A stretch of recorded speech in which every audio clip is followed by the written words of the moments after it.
The tale of the brave prince and the Dragons Pact. Once upon a time, nestled between towering mountains, lay the cheerful villages of Willowbrook and Meadowbrook. These villages were peaceful havens where laughter filled the air until the dragons arrived.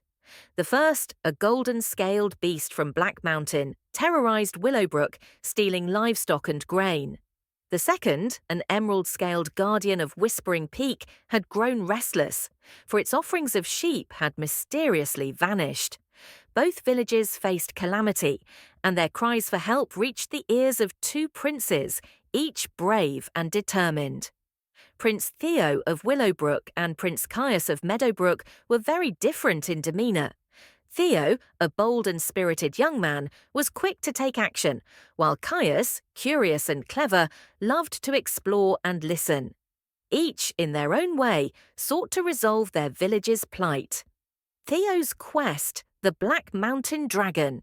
Theo donned his armour and ascended the treacherous Black Mountain, where he found the golden dragon lounging in its smoky cave. The beast's fiery eyes glared at him. "Why do you disturb me, human?"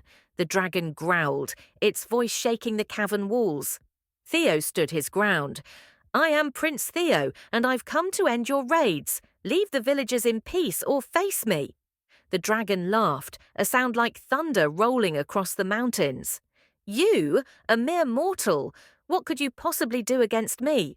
Theo, instead of drawing his sword, lowered it. "I didn't come to fight, I came to talk. What if we made a pact? The villagers will offer you a portion of their harvest and treasures each year. In return, you'll protect them and their lands." The dragon tilted its head, intrigued. "A guardian instead of a tyrant? And they would respect me willingly?" "Yes," Theo replied. "Respect is far better than fear." The dragon considered this, then nodded. "I accept your offer, Prince Theo, but know this. If they betray me, I will return to my old ways." Theo promised the pact would be honoured. When he returned to the village with the dragon flying peacefully overhead, the villagers rejoiced. Theo had shown that courage and cleverness could triumph over brute force. Caius's mystery, the Whispering Peak Dragon. Meanwhile, Prince Caius climbed the steep paths to Whispering Peak, where he found the emerald dragon sulking in its lair. Its golden eyes were heavy with sorrow. "Prince Caius," the dragon rumbled, "you bring no offering. Have the villagers abandoned our pact?" "No," Caius said gently, "but their sheep have been stolen. I came to investigate and seek your help." The dragon huffed, sending a plume of smoke into the air. "I've seen strange tracks, too large for wolves, too small for bears. And there's a scent, like burnt wood." Caius's eyes lit up. "Burnt wood? That sounds like goblins from the Whispering Woods. If you permit me, I'll track them and recover your offerings." The dragon nodded, intrigued by Caius's courage. Descending into the Whispering Woods, Caius followed the tracks to a clearing where goblins had tied up the stolen sheep. Using his wits, Caius created a diversion, banging pots, flashing lights, and scattering their camp. As the goblins fled in chaos, Caius freed the sheep and returned them to the valley. The emerald dragon, grateful, vowed to continue protecting Meadowbrook. From then on, Caius and the dragon formed a friendship based on trust and mutual respect, the Unlikely Alliance. When news of Theo's pact and Caius's cunning reached the neighbouring kingdoms, the two princes met and shared their tales.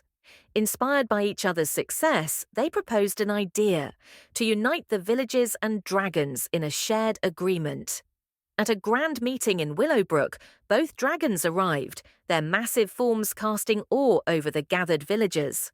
"From this day forth," Theo announced, "the dragons will protect our lands in exchange for offerings of respect and kindness. No more fear, only harmony." Caius added, "Together we are stronger. And who knows, perhaps one day dragons and humans will share stories instead of conflicts." The villagers cheered, and the dragons roared in agreement, their voices blending into a symphony of peace. The legacy years later, the tale of the brave princes and their dragon allies became legend. Willowbrook and Meadowbrook thrived, watched over by their fierce yet noble guardians. Theo was remembered for his courage, and Caius for his cleverness. And the dragons. They found joy not in treasure, but in the respect and friendship of those they once frightened. And so the valley flourished, proving that even the fiercest beasts could be tamed with understanding, and that true bravery lies not in battle, but in building bridges.